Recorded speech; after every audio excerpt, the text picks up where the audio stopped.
আমার গাড়ি পরিত্যক্ত অবস্থায় উদ্ধার করে নিয়ে আসি। এরপর যখনই আমি যাই তখন আমার তো শেয়ারের পরিচালক তো দূরের কথা, আমাকে দাঁড়াইতেই দেয় না।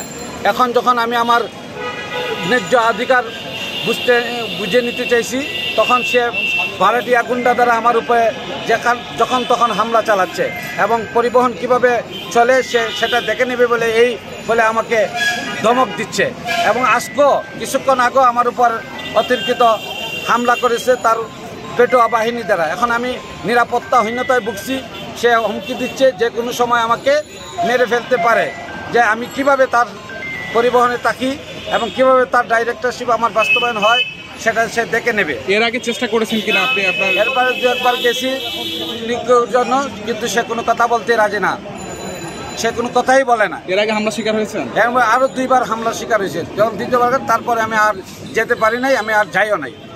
এখন আমি আমার পরিবহনের মালিকানা বুঝে নিতে চাইছি, তখন সে বিভিন্নভাবে আওয়ামী লীগের, যুবলীগের আনোয়ার, কাউসার, শ্রমিক লীগের হারুন, সৌরভ সব ভাড়াটিয়া গুন্ডা দ্বারা আমার উপরে বারবার হামলা করছে।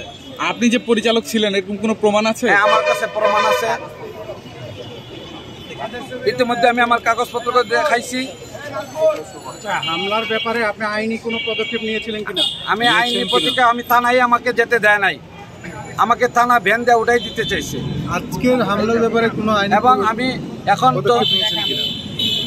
গতকালকে যখন পরশুদিন আবার থানায় গেল, লালবাগ থানায় আমরা গেলাম, তখনও সে আর বসার কথা বলে থানায় যায় নাই।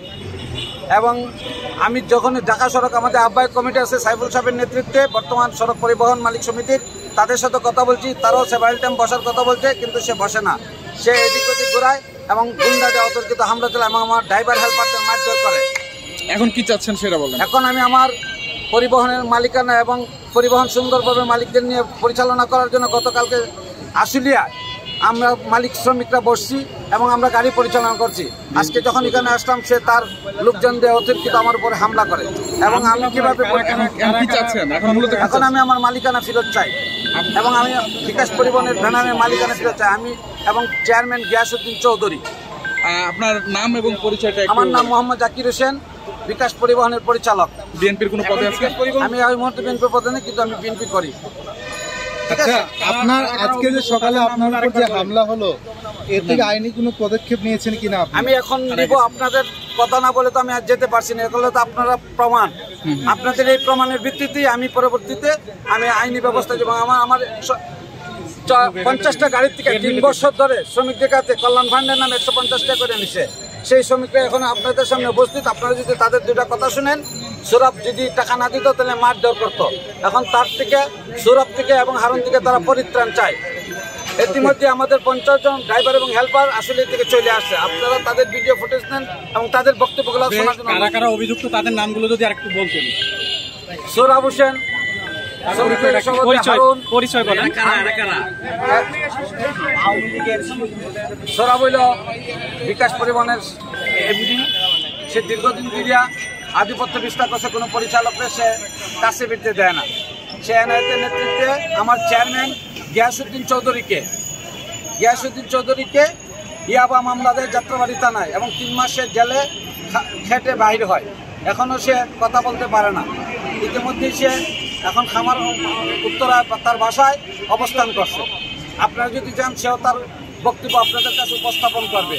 এখন আমরা যখন রাস্তায় বেরি, তার গুন্ডা বাহিনী দিয়ে হামলা করে এবং এই যে শ্রমিকগুলো আছে, এই যে শ্রমিক ভাইরা আছে, এরা কিন্তু নির্যাতিত।